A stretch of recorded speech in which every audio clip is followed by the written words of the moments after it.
I'm just walking around in circles and my heart's just aching, shaking. I just needed someone to hug me and to tell me we're together. We have a lot of memory here, baptism, funerals, weddings, Sunday schools. Our kids raise here, play here, run here. My parents immigrated here to Canada to help me grow in faith in a place where there is no religious persecution, so that I can have religious freedom and I don't have to worry about coming to church or my church burning down or any bombings. I know that it's a persecuted group in Egypt, the Coptic Christians. And as I was talking to Magdi, he mentioned that in one day, 22 of their churches got burned in Egypt. I would say this is an act of terror, and I think we need to declare terrorists. It's the nightmare that appears to be never ending. I'm standing in front of the latest of almost 50 churches to be burnt or vandalized in Canada in less than a month. I'm going to bring you the full report. We're here on the scene right now. There's still flames on the church behind me. But first, I need to ask you something urgent. Our Prime Minister, our Public Safety Minister, as well as our RCMP Commissioner are not taking these acts of hate and domestic terrorism seriously. We need your help. Please go to saveourchurches.ca. Sign the petition there to hold these people accountable. A country that allows the persecution of any faith and turns a blind eye to it is not a safe country for anyone. Drea Humphrey here with Rebel News. I am standing here right now as I'm bringing you this report. It is July 19th, and it is around 47 churches that have been burnt or vandalized in Canada. Right here is St. George Coptic Orthodox Church. Approximately around 3:30 a.m., it went up in flames. But this is just a couple of days after a woman allegedly set the church on fire. Look at this. The Christian faith is one of the most persecuted in the world, if not the most persecuted faith. And now we have politicians and leaders of organizations normalizing and condoning the burning of Christian places of worship in Canada. Barely anyone is saying boo of now close to 50 churches like the one behind me being targeted in what is obviously a hate-motivated spree, a domestic terrorist attack against the Christian community. But what was this community?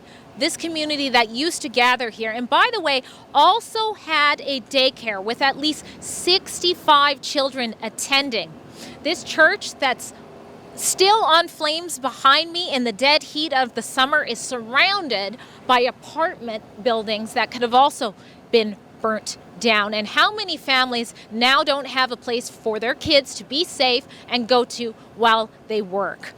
Whose side is the people who are burning and vandalizing these churches on? They're certainly not on the side of First Nation people. If you've been following us at Rebel News, then you know that this hateful spree started on National Indigenous Awareness Day, just a couple of weeks after the first announcement of now several of the locating of grave sites that are unmarked on residential school land. But what you might not know if you watch mainstream media is that many First Nation leaders have come out to condemn this. Why? Because it's attacks against their own Christians on their own reserves, and it puts their whole community at risk. Take a look at this.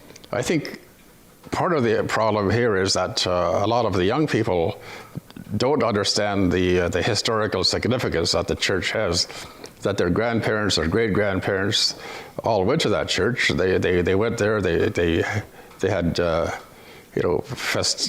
festivities, they had good times. The church was instrumental in organizing the community. We were always welcomed. We have a good relationship with the people who come for services there for Mass. They're wonderful, wonderful people of faith and prayer, and just good human beings. And we really connected very well. Now you can catch the full report on that at rebelnews.com, and you can see more at saveourchurches.ca about the people who have been speaking out about this. But you know who's not speaking out? Our Prime Minister. Sure, he waited for at least 8 churches to burn down and a week to say, hey, maybe this isn't the way to go. But I understand the anger involved in these grave sites. And we all understand that that was horrible, some of the things that happened, the kidnapping and the forcing of not being able to speak your language. But you know, that's exactly what the Christians who gathered here to worship, that's exactly what they fled from. This church was attended primarily by Egyptian Christians who fled persecution in their country. Guess when? When churches were being burnt there. Take a listen to this. I know that in 2013, there was a burning of churches. Like they must have burned over 80 churches in Egypt. And the congregation were just praying and burnt out churches. And here now I'm thinking, oh, maybe we could just pray in the parking lot. But I know that there's going to be an investigation and they're going to shut that down. And we don't have a place to pray. We don't. And we don't have much support, to be quite honest. I don't know if the media, they're not very aware of what's going on, or they're not making a big issue about it. But hey, you know, we need protection. We need protection for our communities, our churches, and our people. And we feel alone, abandoned. You said you guys aren't from Surrey, but you came to support. Why was it important for you to be here? Well, the first thing that I thought of when I saw that it was a Coptic Egyptian church was that I know that it's a persecuted group in Egypt, the Coptic Christians. And as I was talking to Magdi, he mentioned that in one day, 22 of their churches got burned in Egypt. And so that to see it happening here, I just wanted to go and see if there was any members of the church that needed anything. And so this is the first person that I ran into. We are a part of the minority who still use the Coptic language, which is like a mixture of Greek language and the old Egyptian language. So we teach also our children the Coptic language church. So it is like a destroying of a culture. It's destroying a civilization, like Coptic civilization. So I don't know, the one who burned the church, did he read about that before coming and burn a Coptic Orthodox church? During when Islam came to Egypt, the Christians were being killed, or they had to pay very high taxes, or they fled to the south. And they were a minority. At the end of Islam in Egypt, they were a minority. And they weren't even allowed to speak their languages. They were punished for speaking the Coptic language. So again, there was a revival. But we have survived. We have resilience. We know what it's like to hang on to your culture. And we empathize with the First Nation people because we've been there ourselves. We know what it's like. But they don't know about us. And we're just saying, you know, get to know us. You don't know us. You don't know what we've been through as well. You know, there were quite a few people here from the church that weren't comfortable being on camera. And one of them said that back home in Egypt, they weren't allowed to speak the Coptic language, and the only place they could do so was in the church, because if they didn't, they say that their tongues were cut off. And yet here they are in Canada, what is supposed to be the true north, strong and free, being silenced as well from doing it. They're fearful from gathering, and they're also fearful from the lack of outrage from our country. You know what happened in Egypt when there was burning of churches? The president there, who is of Muslim faith, President al-Sisi, inaugurated the country's biggest cathedral on Coptic Christmas Eve Sunday, a day after a deadly bomb blast near a church in a country where jihadists had repeatedly been targeting it. Do you think the Christians or even the people concerned about the persecution of Christians in Canada are going to see that same grace or concern from Prime Minister Justin Trudeau? I wouldn't hold your breath. After all, he came here to BC, the very province where these hateful attacks against Christians started, and said absolutely nothing about them. Not only that, when I asked him about them, he posed for a selfie instead of answering the question. You talked about Canada's last wrongs, the past things they haven't done right. When will you speak out about the 20 vandalized churches? They're burning churches and vandalizing them, and you're not calling it a hate crime. As you can see, I was also manhandled for asking the question. That's how we deal with something so horrific in our country. If you want to stand with me, you can go with standwithdrea.com and sign our petition about my right to safely practice journalism, to ask the Prime Minister questions like that. Now let's talk to more of the people who were connected to this church. All right, so you three are looking on at what was your church community. Tell us how you're feeling in this moment. Heartbroken. I can't think of anything. I'm just walking around in circles and my heart's just aching, shaking. I just needed someone to hug me and to tell me we're together, you know? It's heartbreaking. We have a lot of memory here, baptism, funerals, weddings, Sunday schools. Our kids raise here, play here, run here. Community communicated because we are literally in Vancouver. So this was our gathering from all part in the province, like Langley, Surrey, Coquitlam, Vancouver, Richmond, all stop here, come here. Now this is number 47 or 48 of the churches that have been burnt or vandalized in less than a month here. Yeah. What are you thinking about that? For me, it's really ironic because I know my parents immigrated here to Canada to help me grow in faith in a place where there is no religious persecution, so that I can have religious freedom and I don't have to worry about coming to church or my church burning down or any bombings of that kind here. And then 10 or 11 years later, after we moved to Canada, my church burns down, the place that I called home as well. And a lot of the Sunday school kids that I know are also they're young, they've grown up here, they're born here, they're baptized here, and they feel very betrayed. It's heartbreaking for everybody.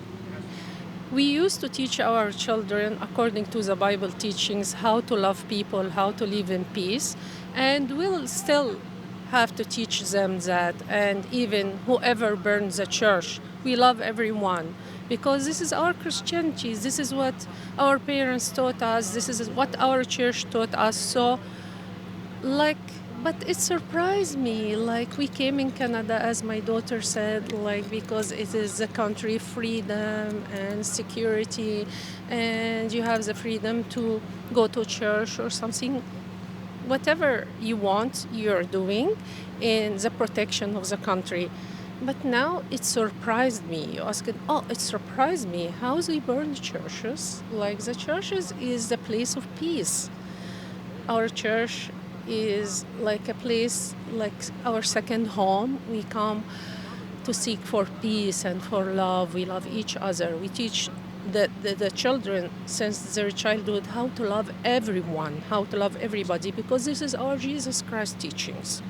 So I don't know what's going on. It's surprising for me, especially here in Canada.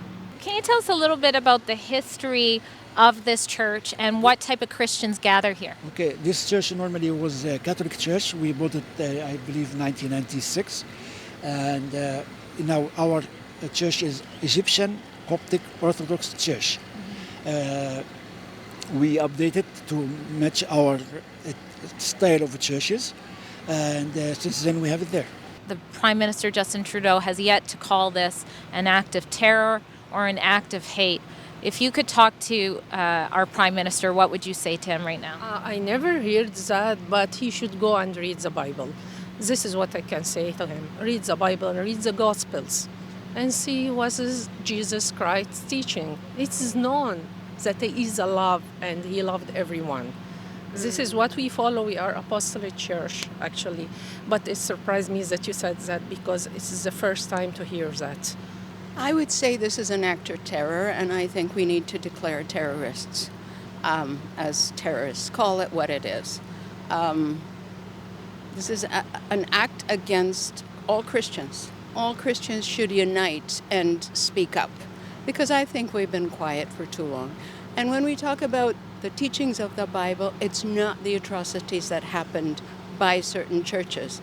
It is what Jesus told us to do, to love those who hate us, to pray for those who persecute us. And that's what we're doing. As much as we're seeing a lot of hate around us, we don't hate, and we do pray for those who are hurting. But we're hurting right now. Right now we're hurting, and we're grieving. It's not only Trudeau and our premium and our even everybody in a force to have a word and wake up a little bit and really keep that justice going in somehow without looking for who or what done what. Keep all this side, treat every individual as Canadian, and under the law everybody should be go, not because you are such you are forbidden or forgiven or some such thing. Now, are you aware that a couple of days earlier there was apparently a woman who started a fire and put it on the church here? I haven't seen it. I just saw it in a website. A friend of mine forwarded it to me, and really I don't know about our church if they have put a security guard or not, and if you see that happening, I suppose to put more guard. I think I don't know. That's a good question. Was there an increase in security or surveillance provided after the attempted arson? I reached out to the Surrey RCMP to see where they were at with both investigations. While at the moment we don't technically know that this was in fact an arson, a Sergeant El Sturco confirmed with me that the fire is being treated as suspicious, and that the information regarding the incident on July 14, 2021 was shared among all members of the Surrey RCMP in an active effort to identify and locate the suspect. Now, the suspect is described as a Caucasian woman, 5'7" tall, with a heavyset build and dark hair. And in regards to my question about the surveillance, Sergeant El Sturco said that frontline members in specialized units actively patrolled the neighborhood where the arson took place. Except that didn't exactly answer my question, did it? So I dug deeper. In light of so many churches being burnt and vandalized across Canada, and especially in BC, did the RCMP increase surveillance of the church more than usual after they became aware that someone had tried to burn this church down? Sergeant El Sturco then replied, confirming with me that RCMP did not increase the number of patrols following the incident on July 14th. This, my friends, is yet another reason to sign our petition at saveourchurches.ca. We will be calling on the RCMP Commissioner, Brenda Lucky, to up her game to keep Christian communities safe in Canada. But that's not stopping Rebel News from doing everything we can to keep them safe right now. That's why our Rebel News founder, Ezra Levant, is prepared to offer a $10,000 reward from his own pocket to any tipster that sends us a tip at findthearsonist.com that leads to the arrest of one or more of these church arsonists, just like you're seeing here. Well, there's some people that in light of the grave sites at residential schools who have been public and condoned what's happening here, including at the time the head of the BC Civil Liberties Association saying burn it all down in response to churches being burnt. What's your response on that, the people who are justifying this? That's actually really crazy. I've never heard that happened. That's awful. But I mean, I would say, our religion preaches love, and it preaches peace, and it preaches sacrifice. We understand that even under persecution doesn't mean we gotta hate everyone.